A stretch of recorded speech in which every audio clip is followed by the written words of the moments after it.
Assalamualaikum warahmatullahi wabarakatuh. Alhamdulillah, alhamdulillahirabbil alamin. Wassalatu wassalamu ala asyrafil anbiya'i wal mursalin wa ala alihi wa ashabihi ajmain. Radina billahi rabba wa bil islami dina wa bi Muhammadin nabiyya wa rasula. Asyhadu an la ilaha illallah wa asyhadu anna Muhammadan abduhu wa rasuluh. Allahumma fasalli wa sallim wa barik ala Muhammad wa ala alihi wa ashabihi ajmain.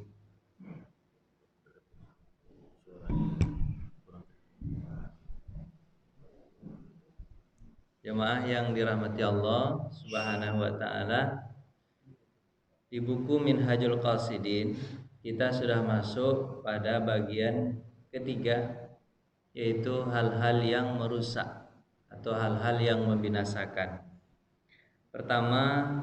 Bagian pertama buku Minhajul Qasidin tentang ibadah sudah selesai kita bahas. Yang kedua tentang adat atau kebiasaan. Kemudian yang bagian ketiga ini adalah tentang sesuatu yang membinasakan, muhlikah namanya. Kemarin kita sudah bahas tentang bagaimana jiwa, hati, dan diri. Sudah selesai bahas. Kemudian kita bahas tentang bagaimana yang membinasakan pertama itu adalah perut dan di bawah perut. Perut tentang masalah-masalah yang berkaitan dengan perut atau finansial. Di bawah perut syahwat. Itu yang membinasakan, yang dua itu. Kemudian yang ketiga yang membinasakan juga dan kita harus hati-hati adalah lisan. Penyakit lisan.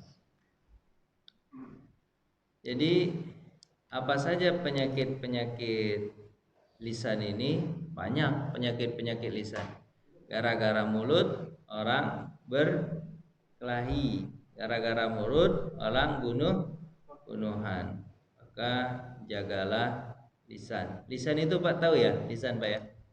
Apa lisan Pak? Ini. Apa kata orang? Lidah tidak bertulang. Gigi memang tulang Pak. Bagaimana lidah itu Pak? Coba. Lidah itu coba bayangkan. Dia sudah diapain dia? Sudah dikekang oleh gigi, ditutup pula pakai bibir, tapi masih aja tetap dia ngoceh. Harusnya kan terjaga betul, dua kan menjaganya, bibir dan gigi. Kenapa? Tangannya bicara lagi. Kalau di dalam Al-Quran itu disebutkan begini, ketika nanti di akhirat, karena lidah itu bisa berbohong. Jadi yang bisa bohong itu cuman dalam tubuh kita ini, anggota tubuh kita ini, yang bisa bohong itu hanya lidah. Lidah saja. Anggota yang lain tidak bisa bohong. Lidah bisa bohong dia. Apa dalilnya mengatakan? Ketika di akhirat itu lidah berkata, dia lawan Allah tuh. Ya Allah, aku tidak buat begitu. Apa kata Allah? Ini sudah ada buktinya. Udah malaikat rakib dan atid sudah tulis, sudah catat, di videoin malah. Ada video YouTube-nya nih. YouTube akhirat tak tahu kita gimana bentuknya. Ada YouTube, ada di itu. Nampak kan? Katanya kan nampak kan? Terus apa kata dia? Mengatakan, kata dia, oh itu pandai-pandainya saja itu rakib dan atid. Saya tidak kasih tahu dulu, kata dia. Tidak ada dikasih tahu, kata rakib, kata saya orang tadi tidak ada kasih tahu. Pandai-pandainya dia rakib atid aja tidak tahu. Tidak ada saksinya kan? Kalau dulu kami di akhirat, kalau dulu kami di dunia, semasa kami di dunia, kami itu bisa dihukum masuk dalam penjara kalau ada dua barang bukti, atau ada saksi, atau ada pengakuan. Sekarang saya tidak ngaku, saksi tidak ada, barang bukti pun masih diragukan. Apa sebab? hanya dicatat oleh rakib dan atid. Nah, hanya dicatat oleh rakib dan atid. Oh, rakib dan atid ini dia sembarang catatnya ini Allah. Apa kata Allah? Buktinya sudah ada, tidak mungkin mereka rakib dan atid. Kalau malaikat itu sifatnya kan apa, malaikat sifatnya Pak? Menurut dan tidak durhaka kepada Allah Subhanahu wa taala. Menurut tidak durhaka kepada Allah Subhanahu wa taala. Apa kata dia? Kalau tidak ada saksi saya tak percaya. Kata mulut, Pak. Apa kata Allah Subhanahu wa taala? Bagaimana jika seandainya yang menjadi saksi adalah dirimu sendiri? Dirimu sendiri jadi saksinya, mau kata dia. Senanglah hati, Pak. Apa sebab? Saya menjadi saksi sendiri, pandai-pandailah saya nanti menjawab. Tapi kata Allah dalam surah Yasin ayat 65, al-yauma nakhtimu ala afwahihim wa tukallimuna aydihim wa tashhadu arjuluhum bima kanu yaksibun. Hari ini kata Allah Subhanahu wa taala, mulut kau diam dulu. Diam dulu ya. Yang suka bohong diam dulu. Yang bicara siapa? Tangan. Yang menjadi saksi apa? Kaki. Terhadap apa yang kau kerjakan. Apa kata tangan? Iya Allah, aku yang mengambil. Aku yang ambil tuh. Apa kata kaki? Betul Allah, aku yang berjalan ke sana. Apa kata mulut? Tangan, kaki, anggota tubuh. Kenapa kau bersaksi terhadap dirimu sendiri dan memberatkan? Tak takut kau dibakar sama api neraka. Apa kata tangan? Kata kaki, beginilah aku diperintahkan, tidak bisa bohong. Makanya hikmahnya adalah Bapak kalau ngomong sama orang jangan Pak lihat mulutnya. Apa lihat? Tangan, kaki, matanya lihat. Kalau goyang-goyang matanya betul. Bohong ya. Tangannya bohong. Kaki itu. Tapi kalau dah lihai Pak, dia nggak kelihatan tuh Pak, dah lihai itu. Ada juga orang yang lihai itu Pak. Awalnya sebenarnya orang pertama kali kalau dia melakukan kesalahan itu semua anggota tubuhnya menolak. Tangan ketika mau mengambil gemetaran Pak. Tapi kalau dah lihai santai dia tuh. Karena pepatah itu mengatakan abi biso abi gali de galitia abi biso de biaso. Tak paham apa kan? Bahasa apanya begitu? Apa aja? Iya Pak. Apa tahu geli Pak? Dia saya artikan daripada pusing Pak. Bapak tahu gak geli Pak? Geli. Oh iya,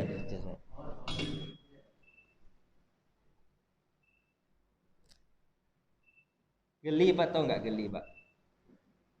Geli, tahu ya Pak ya? Geli itu habis karena sering digelitikin. Sering digelitikin Pak.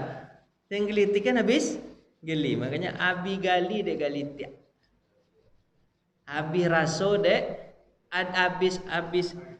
habis biso de biaso. Jadi kalau orang dah biasa digigit ular tuh Pak, santai ya. Bapak pawang ular nggak? Nggak ada ya? Ada pawang ular. Orang kalau udah terbiasa digigit ular tuh biasa aja Pak. Jadi begitulah kira-kira Pak. Jadi orang kalau sudah terbiasa bohong, itu ahli tuh Pak, ahli tuh tak kelihatan itu. Tapi di depan Allah sekecil apapun bisa terlihat. Ingat Pak ya? Bu, Bapak dengar cerita apa Pak? Orang yang apa? Orang yang timbangannya amal kebaikan dan amal keburukannya, apa kata Nabi? Siapa yang berat timbang kebaikannya, maka dia masuk ke dalam surga. Siapa yang lebih berat timbang keburukannya, maka dia masuk neraka. Sahabat bertanya, ya Rasulullah, berapa berat timbangan kebaikan itu agar kami bisa masuk ke surga? Apa kata Nabi? Walau hanya seberat telur kutu. Telur kutu, Pak punya kutu tak? Tak punya juga. Ibu-ibu kali punya kutu. Ibu-ibu punya nggak Bu? Punya. Kalau punya tolong celek satu. Tapi bukan telurnya, tapi bukan kutunya, tapi apa? Telurnya. Tidak ada di atas dunia ini yang bisa menimbang telur kutu. Saya punya paman, punya bibi jualan emas. Bagus, di timbangan emas itu Pak. miligram terdeteksi sama dia. 1 miligram terdeteksi sama dia. Tapi telur putu ditaruh di situ tak ada, dia diam aja dia. Tak deteksi timbangannya. Berarti timbangan Allah sangat sensitif. Jadi Pak, Allah itu maha tahu. Mata orang tuh. Nah, itu Pak. Jadi kalau Bapak bicara dengan orang, jangan Bapak lihat mulutnya atau Bapak dengar apa yang diomongkan oleh mulutnya, tapi lihat apa yang dia lakukan. Kalau dia melakukan perbuatan yang ndak tapi mulutnya sok-sokan, buang aja lah itu. Nah, ada itu. Makanya kalau Bapak melihat, kalau misalnya ada, kan beda antara dukun dengan kiai kan sedikit bedanya, ya kan? Sedikit tipis bedanya Pak. Kalau kiai amalannya baik, kalau dukun tak beramal tapi sok tahu semuanya. Nah itu. Nah itu aja lah Pak. Jadi Pak, mulut di akhirat nanti mulut ini bisa bohong, tapi tangan tidak bisa bohong, kaki tidak bisa bohong. Makanya Nabi SAW mengatakan, siapa yang menjamin untukku dua antara rahangnya dan dari dua kakinya, mulut dan farad, maka aku jaminkan untuknya surga. Ini dari mulut. Mulut ini macam-macam Pak. Kalau yang keluar sumpah serapah bisa, istighfar juga bisa, gunakan aja. Maka jaminkan betul mulut nih. Jangan sampai bicara berlebihan. Lanjut. Iman seorang hamba itu la yastaqimu imanahu hatta yastaqima qalbahu. Iman seorang hamba itu tidak akan dikatakan lurus kecuali kalau sudah lurus hatinya, dan tidak dikatakan lurus hatinya sehingga lurus lidahnya. Jadi Pak, orang kalau lurus lidahnya berarti isi hatinya bagus. Kalau isi hatinya bagus berarti imannya bagus. Jadi kalau ada orang yang mulutnya sembarangan berarti hatinya tidak bagus, imannya tidak bagus. Jadi orang yang bagus itu lidahnya terkontrol, omongannya teratur, tidak menyakiti orang lain. Kalaupun dia menasihati ya sekedar menasihati, gitu Pak ya. Nasihati, tidak perlu dengan kata-kata kebun binatang keluar, kayak gitu. Tidak perlu dengan kebun binatang. Cere itu pasti akan mengeluarkan isinya, gitu Pak ya.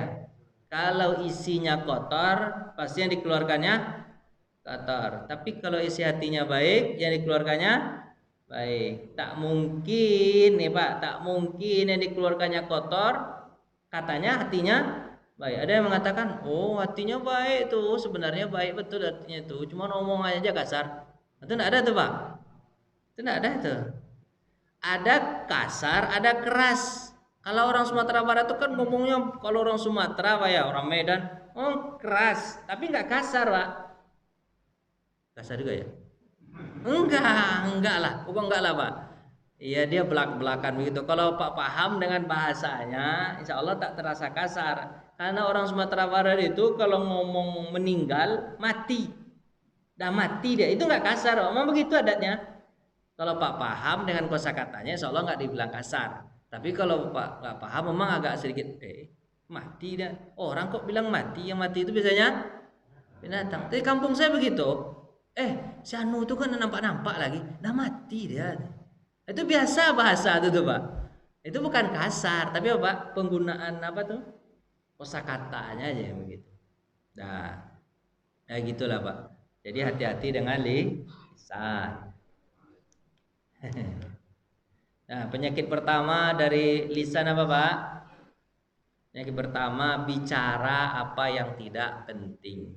Nah, itu penyakit pertama tuh Pak. Pak, kan setiap apa yang kita ucapkan itu kan ditulis oleh Allah Subhanahu wa Ta'ala. Ditulis nggak Pak?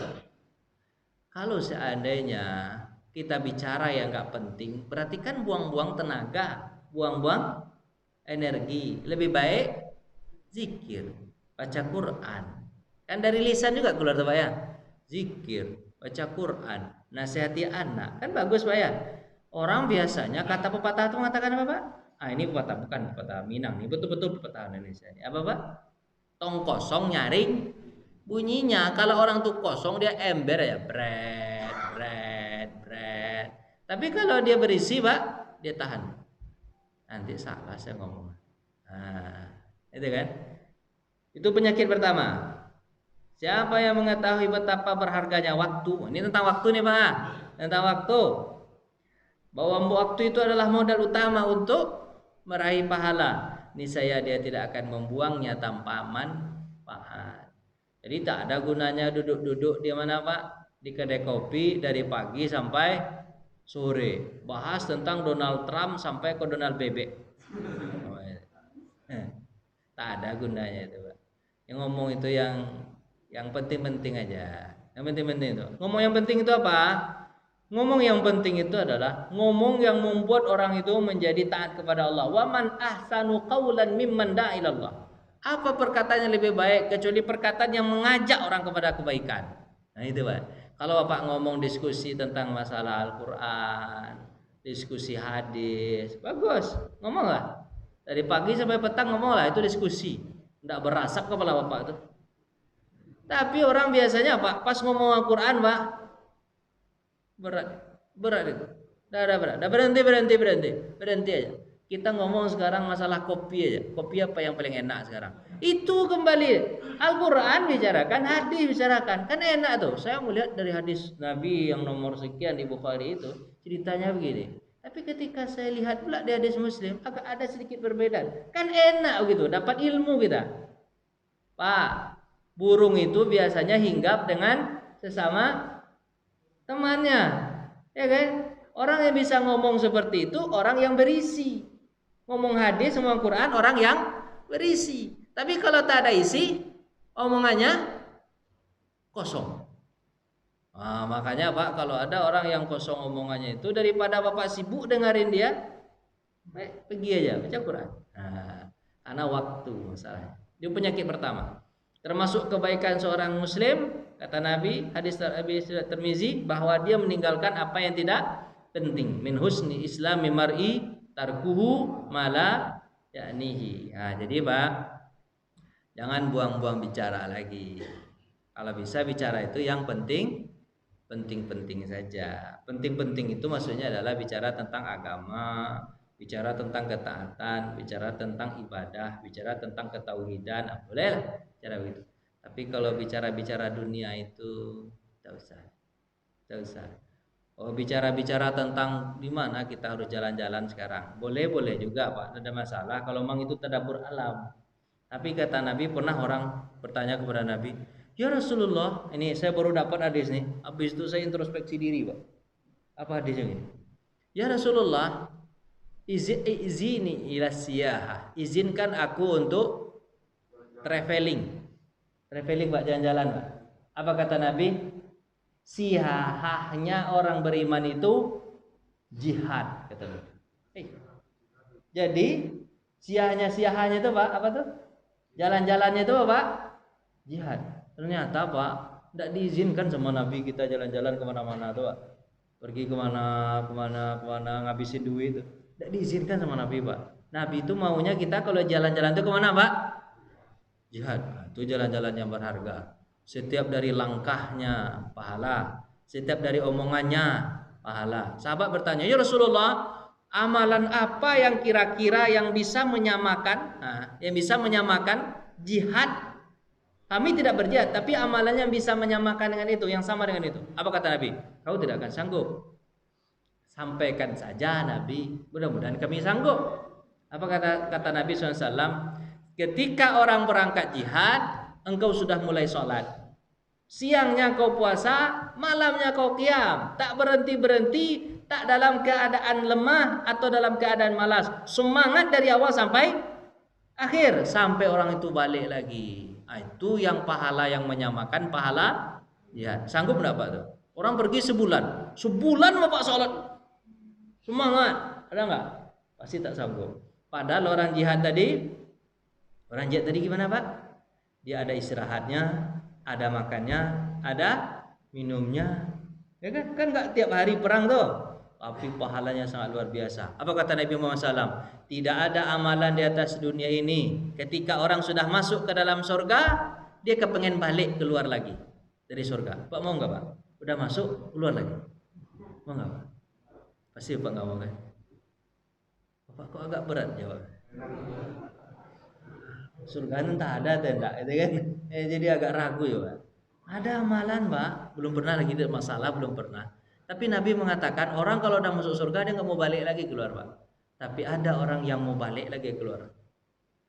Amalan apa yang dia lakukan? Kenapa dia mau keluar lagi? Amalan jihad. Cuma satu tuh Pak, jihad. Ngapain dia mau keluar lagi? Ingin hidup lagi. Habis itu jihad lagi, mati lagi. Habis itu jihad lagi, mati lagi. Habis itu jihad lagi, mati lagi. Habis itu jihad lagi, mati lagi. Sampai 10 kali kata Nabi Muhammad. Itu kenapa begitu kata Nabi Muhammad? Karena amalannya sangat luar biasa dikasih sama Allah. Dapat memberi syafaat 70 orang yang dia cintai. Kemudian dia masuk surga. Surga dekat dengan para nabi dan rasul. Oh, itu. Jihad luar biasa, Pak. Jihad itu memang perang, Pak. Jadi itu memang perang. Apa kata Nabi Muhammad SAW? Siapa yang dalam masa hidupnya tidak apa, Pak? Tidak ada keinginan untuk jihad, mati dia. Mata min syu'batin nifaq. Mati dalam keadaan kemunafikan. Harus ada kesiapan diri untuk jihad. Ya Rasulullah, bagaimana cara mempersiapkan diri? Apa kata Nabi Muhammad? Niatkan kau akan berjihad walaupun hanya kau niatkan, walaupun kau mati dalam keadaan tidak berjihad. Sampai meninggal kau tidak berjihad, tapi sudah ada dalam hati ini jihad. Saya persiapkan kuda saya ini, kalau terjadi perang agama nanti saya akan apa Pak? Saya akan pakai. Apa kata Nabi Muhammad? Dari setiap rumput yang dia makan, dari setiap air yang dia minum, dari setiap kotoran yang dia keluarkan, dari setiap kencing yang dia keluarkan, dari setiap langkahnya bernilai pahala bagi orang yang mempersiapkan kuda tersebut untuk ya. Saya tak punya kuda, saya punya motor. Motor tuh enggak. Motor tuh aja lah. Kuda Pak tak punya kan? Tak punya kan? Motor tuh aja. Panah juga boleh. Apa kata Nabi? Wa idulahum mastata'tum min quwwah. Siap-siaplah diri kamu untuk berperang. Wa ma huwal quwwah ya Rasulullah? Ar-rimayah. Memanah. Memanah itu saya nanti kalau macam inilah nanti ini senjata saya nanti. Walaupun meninggal dalam keadaan tak berjihad, tapi jadi harus ada ingin membela agama itu harus ada. Kalau tak ada ingin membela agama, Pak, munafik meninggal dalam keadaan munafik. Pak Ustaz ini ngajarin jihad ini radikal nih. Ini tidak radikal, memang begitu agama itu nyuruh. Agama nyuruh begitu. Bapak bacalah di Riyadhus Shalihin nanti bab tentang jihad. Ada 58 hadis bahas tentang jihad. Sahabat bertanya, Rasulullah, ada orang yang berjihad itu karena membela bendera. Ada yang berjihad itu karena membela suku. Ada yang berjihad itu karena ingin dikatakan pahlawan. Ada yang berjihad itu ingin diketahui kehebatannya. Ada yang berjihad itu karena ingin mengambil harta rampasan perang. Ada yang berjihad itu karena wanita. Macam-macam ya Rasulullah. Mana di antara yang kami sebutkan tadi, kata orang Baduy, yang termasuk jihad fisabilillah? Apa kata Nabi? Tak ada satupun. Yang kau sebutkan tadi, ada satupun. Yang ada adalah kalau orang berjuang jalan Allah itu adalah kalau dia meninggikan kalimat Allah, hanya satu niat. Tapi yang lain mungkin ikut tuh. Yang lain mungkin ikut nanti tuh. Dikatakan pahlawan ya nanti. Tapi yang pertama apa Pak? Bila kalimatillah. Tidak boleh karena negara. Saya bela negara. Sedikit aja lagi. Jangan bela negara tapi sedikit lagi. Apa itu Pak? La kalimatillah. Memang nanti terbela juga negara tuh tapi la kalimat sedikit lagi. Kalau meninggal dalam keadaan membela negara, apakah itu dikatakan jihad? Tidak, kata Nabi. Yang katakan jihad itu apa? Karena menegakkan agama Allah Subhanahu wa taala. Begitu. Bapak dingin, panas-panas dingin badan kan? Saya tahu Bapak takut saya keseleo kan? Insya Allah enggak keseleo, insya Allah. Salah ngasih. Jadi begitu Pak, jihad itu Pak. Jihad itu. Kenapa? Karena setan iblis itu hidup sampai hari kiamat. Dia akan mempergunakan. Jadi jihad itu Pak melawan non muslim atau melawan orang yang beda agama. Kalau sesama agama itu tidak boleh dikatakan jihad Pak. Jihad melawan, takut saya menyebut. Misalnya satu ormas, satu organisasi jihad, padahal dia sesama tak, itu bukan jihad. Pak, ada nggak orang Islam itu saling berkelahi? Ada nggak Pak? Ada nggak Pak orang Islam saling berkelahi? Saling bunuh? Ada. Tapi ada bedanya Pak. Mungkin saling berkelahi, saling bunuh, tapi ada bedanya. Ada orang beriman saling berkelahi, ada yang terbunuh, tapi kedua-duanya tak masuk neraka. Kedua-duanya masuk surga. Tapi ada orang Islam yang saling bunuh berkelahi, tapi kedua-duanya masuk neraka. Atau salah satu di antara masuk neraka. Bisa Pak bedakan itu Pak? Tolong coba saya jelaskan. Bedanya gini Pak. Bedanya Pak, coba. Kalau pada masa Ali bin Abi Thalib dengan Aisyah, Ali bin Abi Thalib dengan kelompok Muawiyah, kan berkelahi itu Pak, sampai bunuh. Ini orang munafik banyak. Ini orang munafik juga banyak munafik. Berkelahilah Ali dengan Aisyah dengan Muawiyah, itu Pak ya, kelahi. Terjadi pembunuhan, terjadi di pihak Aisyah meninggal Thalhah dan Zubair. Tapi niat hati pihak Ali tidak ada niat hati kepengen membunuh. Ada niat hati kepengen bunuh Pak? Mereka itu hanya demo dan salah dalam mengambil ijtihad. Kata Ali bin Abi Thalib, saya berijtihad, selesaikan dulu kacau masyarakat ini, baru nanti gampang mencari pembunuh Utsman. Kata pihak Aisyah, cari dulu pembunuh Utsman, baru nanti bisa diamankan masyarakat. Kan salah paham kayak gitu ya Pak. Salah paham, ingin demo rencana Aisyah tuh kepada Ali bin Abi Thalib. Namanya juga orang demo, terus pakai apa Pak? Bawa pedang. Orang dulu kan suka bawa pedang apa? Kok Bapak agak diam? Suka nggak? Bapak dulu tahun-tahun 45, 65, Bapak ada hidup? Belum ya? Itu orang biasa bawa golok kemana-mana kan? Biasa nggak Pak? Orang bawa keris kemana-mana biasa kan? Biasa, kayak gitu memang zaman dulu tuh, ya kan?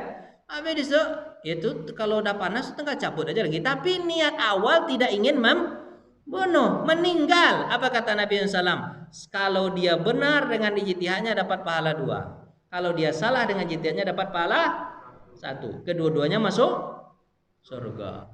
Tapi sekarang orang beriman berkelahi gara-gara apa Pak? Kepengen membunuh. Benar nggak?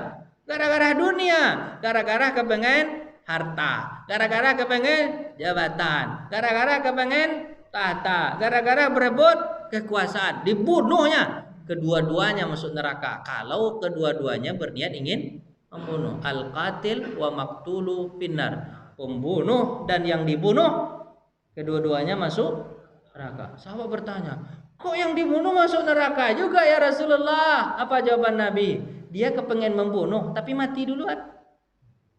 Keduluan mati aja.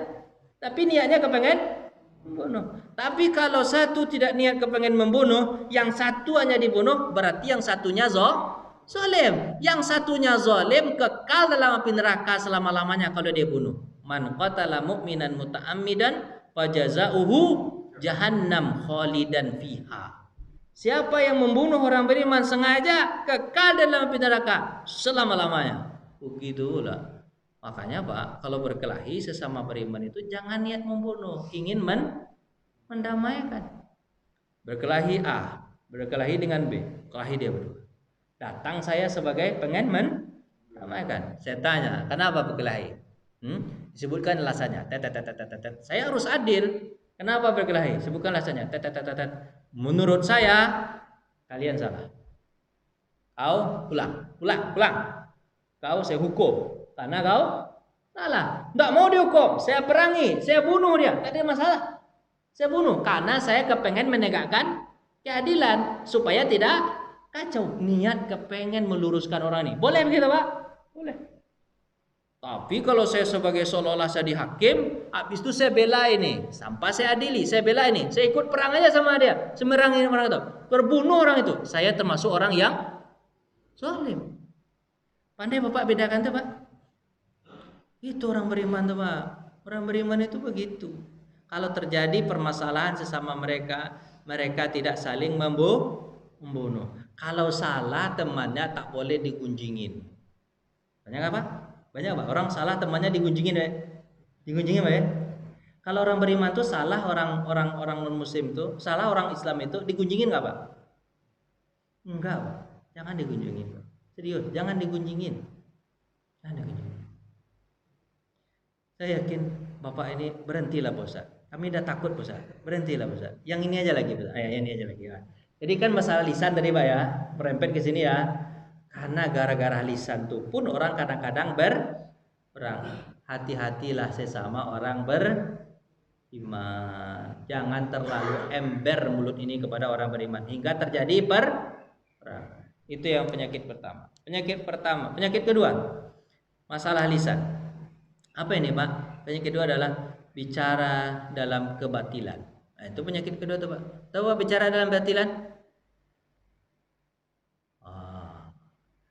Cewek ala Masri itu katanya cantik-cantik. Itu batil. Nggak usah diomongkan. Nggak usah diomongkan. Apa banyak? Minuman tua di bagian daerah situ tuh mantap, enak. Terus ngomong apa lagi? Teori untuk membobol motor dengan kunci T itu begini teorinya. Itu ngomong-ngomong dosa itu disebut ngomong batil. Jangan diomongkan, diam aja. Nah, membicarakan kemaksiatan seperti membicarakan apa Pak? Minuman keras atau membicarakan pertemuan dengan orang-orang fasik. Saya hari ini nggak sholat saya. Malas saya puasa tuh sebenarnya. Malas saya baca Quran. Itu ngomong batil tuh yang begitu tuh. Dosa didengar. Berbantah-bantahan juga ngomong batil. Membantah-bantahan bisa Pak. Kalau orang beriman itu ada nggak diskusi, boleh nggak Pak musyawarah? Boleh. Apa bedanya musyawarah dengan bantah-bantahan? Bantah-bantahan itu bukan musyawarah. Musyawarah itu mencari jalan keluar. Ini pakai dalil Al-Quran, ini juga pakai dalil Al-Quran, pakai dalil hadis Nabi macam. Kemudian hatinya dibersihkan. Niatnya hanya mencari kebenaran, bukan untuk menegakkan benang rasa. Dia nggak punya dalil, dia nggak punya hadis, dia nggak punya Quran, tapi ngomongnya ember. Itu perbantah-bantahan namanya. Apa kata Nabi Muhammad dalam hadis Nabi mengatakan, siapa yang menghindar dari pembantah-bantahan, dia mengaku dia sebenarnya tahu bahwa dia benar. Dia tahu dia benar, dia punya dalil, dia punya Al-Quran, punya hadis, tapi dia tidak mau berbantah-bantahan. Dia kemudian kemana Pak? Dia menghindar. Maka dia dibangunkan baginya istana di tengah-tengah surga. Tapi bagi orang yang tahu dia salah, kemudian dia katakan saya salah, ngaku dia langsung dia salah, maka Allah bangunkan untuknya istana di tepi surga. Menghindari bantah-bantahan itu baik dan bagus. Jadi di dunia ini tak perlu menang-menangan Pak, ngalah aja juga bagus. Walaupun kita benar, ngalah pahalanya besar. Apa pahalanya? Istana di tengah surga. Kalau kita salah, kita ngaku salah, pahalanya istana di tepi surga. Itu menghindari bantah-bantahan. Sebab kalau bantah-bantahan tuh Pak, yang ada urat leher putus, tegang, habis itu putus, mati Bapak lagi. Enggak usah lah bantah-bantahan. Ya kalau menurut dia, kalau masalah khilafiyah misalnya, ya Pak, bukan berarti Bapak kalah, bukan. Ya memang khilafiyah itu berarti boleh di dia, boleh di kita kan? Udah, itu aja sudah cukup, nggak perlu.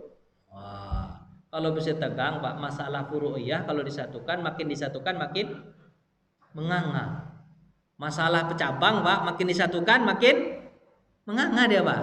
Biarin aja begitu. Nah, kok Bapak sekarang pagi ini tegang aja Bapak? Serius banget bawanya bagi. Masalah tadi itu yang masih masukkan tentang jihad itu. Nah, kenapa kok dimasukkan sedikit tentang jihad itu Pak? Nanti orang salah paham pula. Salah paham orang tentang ya, saudaranya dibilangnya jihad, teroris. Kalau seandainya saudara kita sama muslim, contohnya Pak, ada yang bertanya, mahasiswa saya bertanya, oh katanya, bagaimana tentang Afghanistan? Ceritanya begini begitu, Cina begini begitu, Cina begini begitu. Saya bilang, kalau sesama saudara muslim, kalau memang dia begitu, kita harusnya diam. Sebab kalau kita omongkan keburukan dia, berarti kita gunjing. Nah enggak? Gunjing enggak Pak? Sesama muslim ya Pak ya? Muslim. Terus kalau kita apa kan? Kalau kita ngomong sesuatu yang tak ada, kan berita sekarang dari siapa Pak berita Pak? Banyak kan Pak? Ya, dari orang yang bukan orang Islam kan berita itu, ya kan ya? Dibilangnya Afghanistan tuh begini, begitu. Benar nggak begitu Pak? Kan kita tidak tahu kebenarannya, betul nggak Pak? Yang jelas yang kita tahu Afghanistan tuh berusaha melepaskan diri dari penjajah Rusia dulu. Kemudian datang siapa? Amerika. Dia melepaskan diri dari penjajahan itu. Kan dia orang Islam, betul nggak Pak ya? Kalau dia melepaskan diri dari penjajahan itu, berarti dia orang jahat atau orang baik? Orang baiklah menjaga imannya, kan betul Pak ya? Tapi ada orang yang membela orang Amerika, orang Rusia, malahan dia caci maki saudaranya sendiri. Lain pula. Kita kan dalam surah Al-Hujurat itu disebutkan innamal mu'minuna ikhwah. Enggak boleh kita enggak boleh kita membicarakan keburukan saudara kita. Kalau buruk saudara kita nasihatin, kamu salah ya. Tolong kamu perbaiki ya. Perbaiki ya. Kayak gitu ya. Kalau saudara kita tidak melakukan apa-apa, terus kita tuduh-tuduh aja begitu. Oh, dia jahat sama perempuan, dia segala macam. Ada juga berita mengatakan, malahan yang tertangkap jurnalis habis itu dia masuk Islam gara-gara melihat bagaimana persaudaraannya orang Afghanistan itu masuk Islam dia. Akan ada berita yang lain daripada yang lain itu. Salah. Kita orang Islam ini harusnya ketika nih Pak ya, ketika orang Islam yang menjabat harusnya gimana Pak? Kalaupun kita tak bantu, jangan kita rusak pula. Yang jelas selama ini dia melawan non-muslim. Itu di situ. Jadi Pak, kalau sesama muslim itu apalah ya, tahan-tahanlah mulut tuh. Kalau sesama non-muslim juga nggak boleh sebenarnya, tahan aja Pak, tahan. Ya Pak ya, ini enggak sesama muslim keras dengan non-muslim. Apa itu Pak maksudnya Pak? Apalah ngantuk dia namanya. Elah Pak, sesama orang Islam keluar tarinyang. Sesama Pak, bang dalam cita jihad itu Pak, dalam jihad itu Pak, tak boleh membicarakan kekuatan musuh. Itu pula. Saya salut sama Amerika, saya salut sama Rusia, salut saya salut. Diharamkan membicarakan kekuatan musuh di tengah-tengah orang Islam. Ditakutkan nanti orang Islam ini takut. Tak boleh membicarakan kekuatan musuh tuh. Tak boleh, bukan boleh. Kecuali hanya strategi perang bagi panglima-panglima yang berdiskusi. Tapi bagi orang awam tak boleh Pak. Biarkan dia tahu dia kuat. Orang Islam itu kan kalau berjihad kan yang dicarinya apa Pak? Mati kan? Yang dicarinya apa Pak? Mati. Tadi enggak sama Bapak, mati jihad itu tidak semua orang dikasih sama Allah. Karena pahalanya sangat luar biasa. Kalau tidak tulus betul hati ingin mati di jihad itu Pak, tidak akan mati itu. Paling sakarat aja. Sakarat mati tidak di situ Pak, sakarat. Dia enggak niat ingin mati, enggak mati itu Pak. Sebab kalau mati dia meninggal dunia Pak, pahalanya sangat besar Pak. Dipilih orang itu sama Allah Subhanahu wa taala Pak. Mungkin sakarat dia. Sebulan habis itu baru meninggal. Ya gitulah kira-kira Pak. Jadi diharamkan. Jadi Bapak jangan bicara lagi tentang apa Pak? Kekuatan musuh di tengah-tengah umat. Takut nanti umat Islam nih. Nabi Muhammad kekuatannya adalah dari kekuatan apa tuh? Kekuatan apa, Pak? Kekuatan apa? Susah pula saya. Bapak dah tegang itu jadi hilang konsep saya. Enggak kan salah, enggak salah. Saya membenarkan aja nih. Nabi Muhammad itu kekuatannya adalah ketakutan musuh sebelum berperang. Itu kekuatan. Padahal Nabi Muhammad senjatanya, perlengkapannya kurang. Tapi musuh tunggang langgang duluan sebulan sebelum perang. Sekarang Pak, kita yang takut duluan. Dia yang kuat. Lain pula. Jadi perang itu sebenarnya kekuatan emosi. Bukan kekuatan pedang, emosi. Kita kan tidak perang sekarang, tidak perang Pak ya. Tapi kita sudah kalah emosi. Kucut. Kalau udah ketemu sama orang yang tinggi badannya, mancung hidungnya, putih kulitnya, kita ini kan sama Pak ya, betul nggak sama Pak? Kan nggak keselio kan? Tapi kok tegang juga ya? Nah, udah lanjut Pak. Jadi yang kedua, berbicara misalnya yang batin. Pengobatan penyakit ini menundukkan penyakit sombong. Biasanya orang yang bicara yang batin itu karena ada dasar diri sombong, memperlihatkan kelebihan. Yang ketiga, penyakitnya adalah memaksakan diri dalam berbicara. Paksa-paksakan diri Pak. Dia nggak pintar tapi sok-sok. Nah, itu penyakit kedua nih Pak. Memfasih-fasihkan, memaksa-maksa. Ismi. Apa lagi Pak ismi Pak? Islamisme. Tidak tahu saya susah.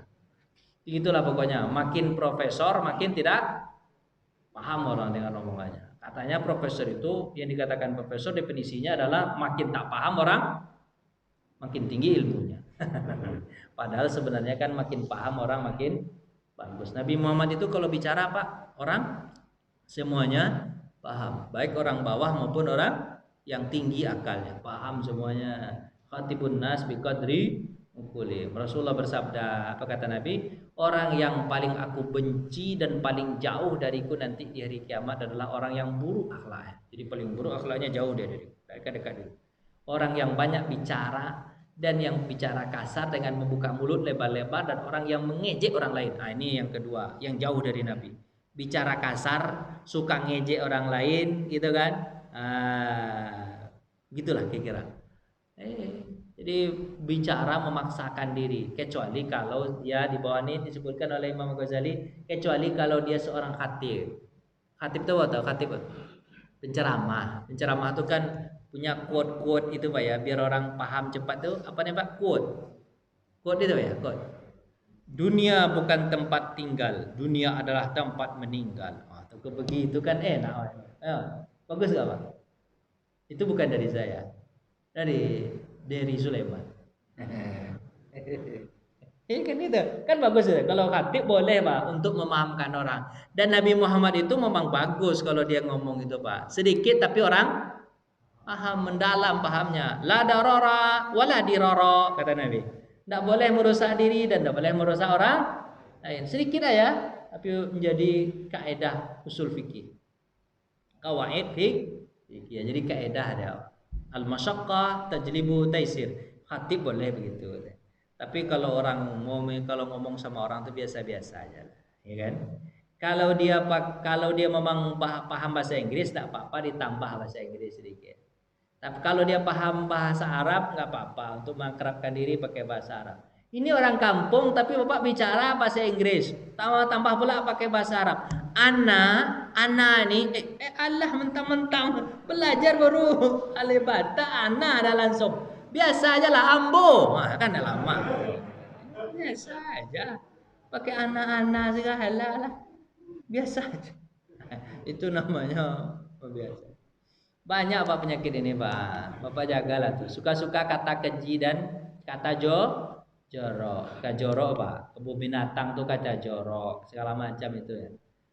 Alaikumul bifuhush. Jauhilah oleh kamu untuk iyyakum bil fuhush. Jauhilah olehmu apa Pak? Kata buruk. Karena Allah tidak menyukai kata-kata yang buruk. Kata-kata buruk Pak. Carut-carut marut Pak. Sangat suka. Orang mukmin bukanlah orang pencela dan pelaknat. Jadi mukmin itu enggak boleh melaknat. Mencela enggak boleh melaknat, Pak.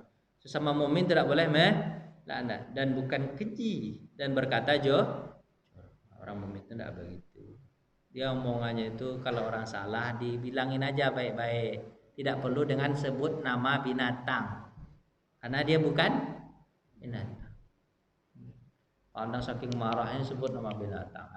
Kelima, suka bersenda gurau. Boleh bergurau, Pak? Boleh, nggak ada masalah. Tapi bersenda gurau hingga berbohong atau menjelekkan orang lain, mengejek. Berbohong itu, bersenda gurau itu identiknya dengan apa, Pak? Membuli. Kalau tidak membuli orang, tidak bisa makan. Ada juga orang begitu, Pak. Kalau nggak dibulinya orang, susah dia makan.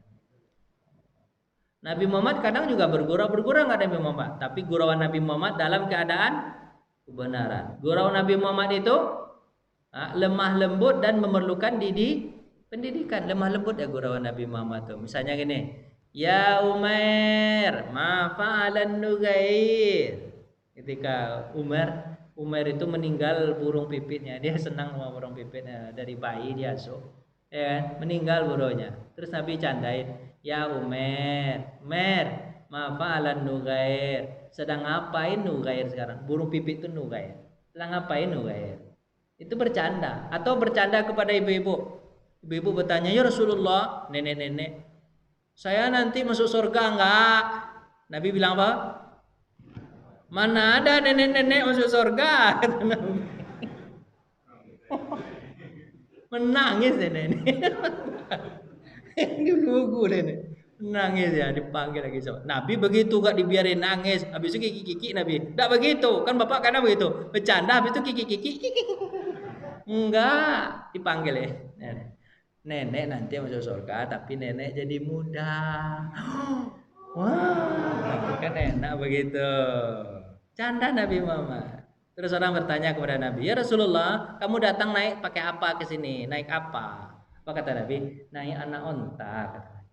Mana ada anak onta bisa dinaikin? Kata sahabat. Apa kata Nabi Muhammad? Bukankah onta yang besar sekarang pun berasal dari anak onta? Kata Nabi. Itu canda Nabi begitu.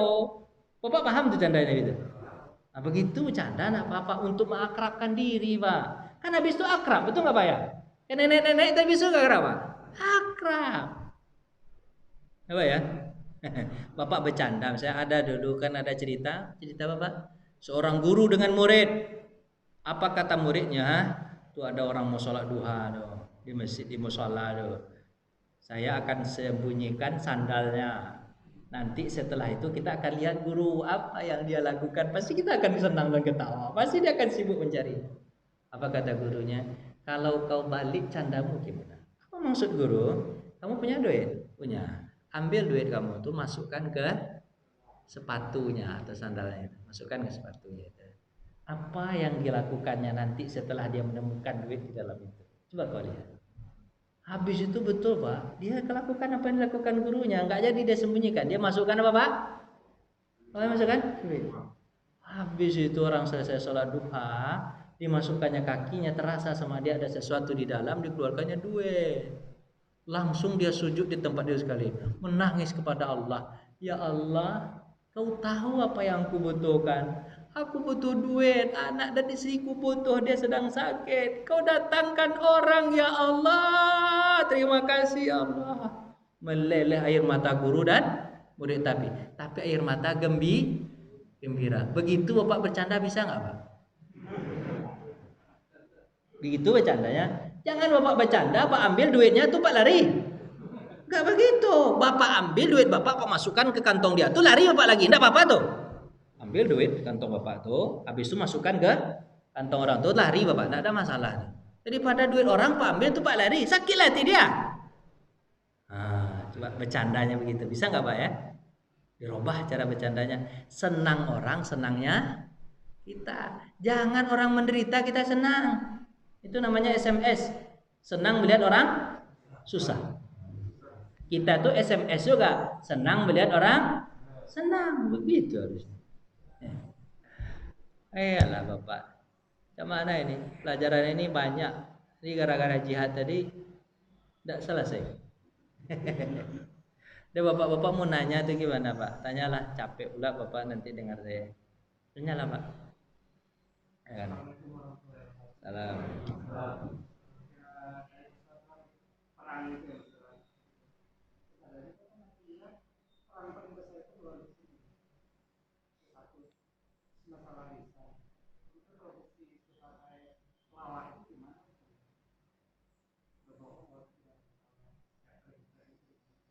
Ya. Ya. Makasih, Pak. Pertama, apa tadi? Perang apa ya? Perang. Jihad dengan diri sendiri. Memang betul, Pak. Paling susah itu jihad dengan sendiri. Enggak mungkin kita bisa melawan orang kalau diri kita belum selesai. Selesaikan diri kita dulu. Dulu pernah ada di Mesir. Kan jihad itu mungkin ada sekarang satu tempat mungkin ya, Pak. Di mana itu ya? Kayak di mana tuh? Di Palestina. Non Muslim itu ya. Non Muslim. Palestina mungkin dikatakan jihad itu. Terus di Syekh Mesir itu kan dekat dengan Palestina itu. Dia cerita tentang jihad tadi di khutbah Jumatnya. Habis itu datang anak muda. Saya ikut saya jihad. Pahalanya besar betul. Ikut saya. Apa kata saya? Baik. Besok pagi kita berangkat setelah subuh langsung berangkat. Jadi kita sholat subuh di sini. Habis itu kau minta izin dulu, buktikan dengan surat apa? Surat tanda tangan keluargamu, ayah dan ibu mengizinkan. Kalau enggak bisa. Izin dulu. Baiklah. Habis itu, Pak, habis sholat subuh, Syekh itu menengok belakang. Mana anak muda itu? Kok enggak datang dia, katanya kan? Enggak datang dia. Sampai jam 7 baru tiba dia. Maaf, saya ketiduran, katanya. Maaf, saya ketiduran. Apa kata saya itu? Kamu pulang lagi, pulang. Kenapa saya pulang? Melawan selimut kau tak kuat, apalagi mengangkat senjata melawan musuh. Nanti nampak musuh bawa senjata lari kau tunggal langkang tuh. Jihad itu nggak semudah itu, nak. Pulang. Selesaikan kau dengan dirimu sendiri, habis itu baru masalahnya jihad ini kalau dalam Nabi sanamul ibadah, puncaknya ibadah, Pak. Nggak ada lagi daripada itu. Orang sholat mungkin bisa, puasa bisa, zakat bisa, haji bisa, tapi jihad berat, Pak. Berat jihad itu. Makanya betul-betul dah selesai kita dengan diri kita dan kita memang menghadiahkan diri kita untuk Allah Subhanahu wa taala. Wa may yashri nafsahu bitigha amardatillah. Siapa yang menjual dirinya atau kata Allah Subhanahu wa taala, tijaratan lan tabur. Perdagangan yang tidak akan merugi. Kita jual diri kita kepada Allah Subhanahu wa taala, nanti kita diganjari Nah, itu berat itu, Pak. Makanya, Pak, jihad itu tidak semerta-merta langsung kita bicara jihad, Pak. Dia apa, Pak? Harus menyelesaikan diri dulu. Dunia ini harus ditinggalkan. Tapi kalau ada orang jihad tapi dia masih membicarakan dunia, Pak, tidak mungkin tuh. Nampak senjata lari di tengah langgang. Pas lari itu ditembak sama orang, mati dia. Kalau orang lari itu kan, kalau orang lari ditembak meninggal, dia matinya mati syahid atau enggak, Pak? Itu mati murtad tuh, Pak. Mati murtad tuh. Orang yang lari dari medan perang itu boleh darahnya halal untuk ditumpahkan, sebab menjatuhkan semangat yang lain. Itu meninggal ya, Pak, meninggalnya murtad. Jadi nggak boleh, Pak, kalau udah berjuang itu ke depan itu, Pak, nggak boleh balik kecuali komandan suruh balik. Balik, mundur dulu kata komandan, baru. Tapi kalau komandan nggak bilang maju terus sampai meninggal, lanjut. Pergi, itu jihad itu, Pak. Banyak teori jihad itu, Pak. Ada 1000 halaman buku tentang bicara tentang masalah jihad. Tapi kita insya Allah tidak berekam kalau yang begitu. Berekam nanti masalah. Tidak apa-apa, Pak. Ini kan nggak ada keselio Pak Yaman ya, Pak ya? Ini Pak lihat dulu. Lanjut yang kedua. Bagaimana dengan apa? Dengan pelawak yang mengejek dan berbohong dan mengejek dalam melawak. Melawak itu kan nggak masalah. Seperti Nabi kan juga ada lawak-lawakannya kan. Tapi lawakannya dalam keadaan benar. Yang menjadi masalah itu mengejeknya dan berbohongnya, Pak. Kalau berbohong halal nggak duitnya? Itu kalau kita kaji sampai ke sana lagi. Halal nggak duit? Mengejek halal nggak duitnya, Pak? Enggak lah. Ya halal jadinya kan. Mengejek duitnya nggak halal, berbohong duitnya juga nggak halal. Ya, walaupun apalagi berbohong itu bohongnya masalah agama, lebih parah lagi agama dibohongin kan. Tergantung bohongnya tingkat apa? Tingkat top atau middle atau low. Akan berbohong tingkat-tingkat saya. Ada yang low, ada middle, ada yang top. Top itu berbohong sangat tingkat tinggi. Ya, ini kalau saran, kalau bisa mencari duit itu jangan yang begitu-begitulah. Kalau bisa, kalau bisa, kalau bisa. Boleh Bapak stand up komedi boleh nggak Pak? Ya boleh lah. Tapi yang benar-benar aja. Jangan. Tapi kalau nggak begitu nggak laku Pak ya. Nggak laku masalahnya. Tapi masa iya kita membelakangi kan kalau stand up komedi itu misalnya kemana Pak ya? Meremehkan orang tuanya sendiri, meremehkan gurunya sendiri, ngejek. Kalau bisa itu dihindarkan. Kalau bisa itu dihindarkan. Ya gitulah kira-kira Pak. Agak berat jawabannya Pak. Nanti marah pula orang stand up komedi sama saya ini. Pak Ustaz ini ngomong sembarangan aja nih, udah hilang duit saya ini. Ya begitulah kira-kira Pak. Nggak boleh mengejek, nggak boleh berbohong. Nanti duitnya bagaimana Pak Ustaz? Walaupun tidak seharam duit mencuri langsung Pak, tapi itu syubhat lah paling kurang. Nggak jelas duit dari mana. Silakan Pak yang lain. Lagi Pak. Silakan Pak Haji.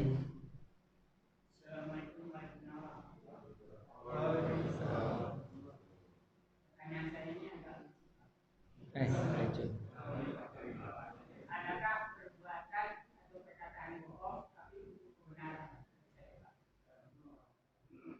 Salah, enggak lucu Pak Haji. Itu benar tuh. Ada bohong 3 yang dibolehkan. Pertama, bohong mendamaikan orang yang berkelahi. Orang berkelahi kita bohong boleh. Saya sebagai hakim, si A berkelahi, B berkelahi. Saya bilang sama si A, sebenarnya si B itu kepengen minta maaf, cuman dia agak segan, malu dia karena dia sudah merasa bersalah. Kira-kira kalau dia minta maaf, maaf mana? Saya maafkanlah, saya kan orang besar hatinya. Padahal dia pernah ngomong, tidak ada. Terus saya datang pula ke si B, si A tuh dia kepengen minta maaf juga, tapi cuman dia agak segan juga minta maaf sama kamu. Kalau kamu maafkan, kalau kau minta maaf, kamu minta maaf. Ya. Ketemu mereka berdua ada senyum-senyumnya mereka. Senyum-senyum aja mereka berdua. Padahal tidak ada di antara mereka bicara seperti itu. Ayah aja yang buat. Biar damai. Boleh nggak bohong gitu Pak? Oh, ada masalah itu. Satu. Yang kedua bohong kepada istri. Kan boleh kata Nabi Pak ya? Bohong pada istri boleh Pak ya? Orang ada istri. Oh, istriku cantik betul. Usia sudah 70 tapi cantik banget. Mana ada orang usia 70 cantik? Itu bohong itu. Mana ada orang usia 70 cantik? Yang benar aja lah, Pak. Itu bohong Pak ya, tapi untuk membahagiakan istri. Boleh Pak ya? Enggak boleh jujur sama istri itu. Kalau jujur, ini saya lihat keriput kamu sudah 14 orang 12 cuman kamu udah 14 sama sakit lah tidak tuh. Nah, kemudian yang ketiga Pak, bohong dalam perang. Kalau perang wajib bohong Pak. Kalau pada bohong mati Bapak. Mati. Ditanya sama musuh nanti kamu markasnya di mana? Di sana. Jujur betul mati kita dikejar sama dia. Strategi perang itu al-qitalu khida. Perang itu adalah bohong. Strategi. Boleh di situ bohong Pak. Tapi dalam politik nggak boleh bohong Pak. Politik kan? Politik perang atau bukan Pak? Salah kadang-kadang orang memahami perang itu Pak. Perang itu melawan musuh. Ini kita ulang lagi deh. Kalau politik itu bukan perang Pak. Itu strategi aja, tapi nggak boleh bohong. Paling kuat tauriah boleh.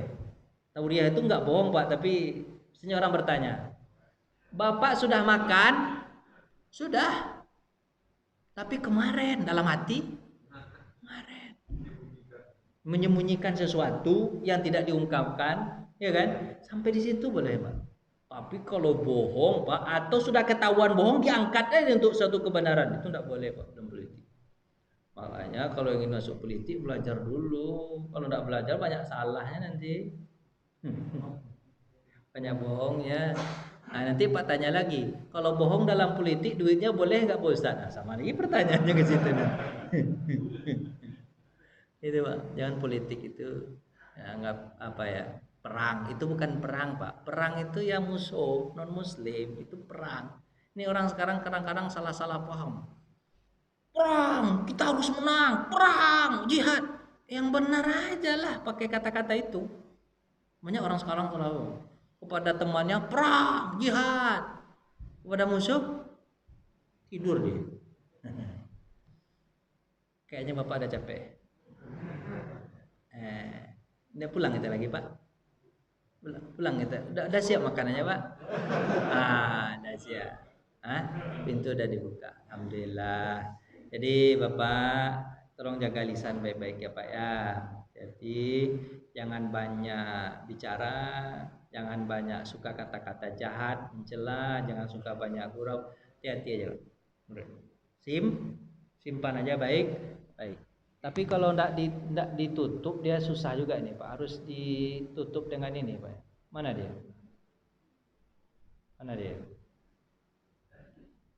Nanti aja lah ya, Pak ya. Bagaimana cara menjaga lisan itu? Ya kalau cara menjaga lisan itu apa, Pak ya? Ingat, setiap apa yang kita omongkan itu dicatat oleh Allah Subhanahu wa taala. Jadi kalau dicatat sama Allah, hati-hati aja. Terus ingat lagi bahayanya kalau sudah keluar, Pak. Sebab kata itu tidak bisa ditarik, Pak. Bisa ditarik nggak, Pak? Pepatah mengatakan luka pedang bisa diobati. Luka omongan mana obat tidak dicari. Kalau luka hati mana obat tidak dicari, Pak? Orang luka hati gara-gara apa, Pak? Mulutnya. Keceplosan, cepat-cepat minta maaf. Keceplosan. Tapi jangan sering keceplosan, Pak. Jangan sering. Makanya kalau kata Nabi SAW, "Idza fa'alta syai'an fakir akibatahu." Kalau kamu ingin ngomong tuh, pikirkan akibatnya apa. Pikirkan. Kalau kata orang Padang tuh mengatakan, sebelum bicara tuh mengangu dulu. Mengangu Pak tahu enggak, Pak? Kalau mau ngomong tuh menganga dulu. Menganga tuh artinya berpikir. Pikir dulu, nganga.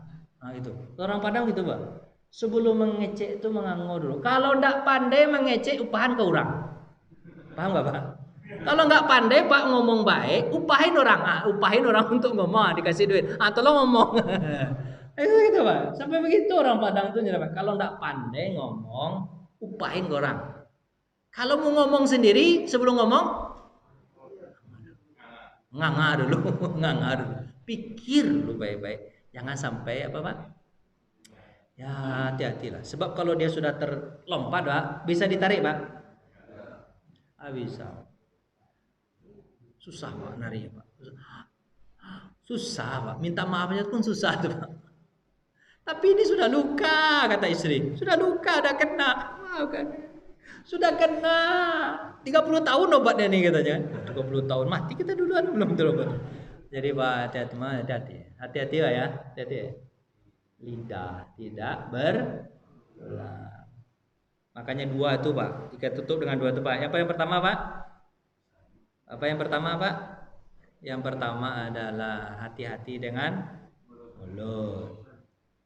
Hati dengan mulut. Sebab kalau mulut sembarang ngomong bahaya. Dah itu aja lah, Pak. Terima kasih ya, Pak ya, atas perhatian. Mohon maaf atas segala kekurangan. Kita tutup dengan baca Alhamdulillah alamin. Assalamualaikum warahmatullahi wabarakatuh.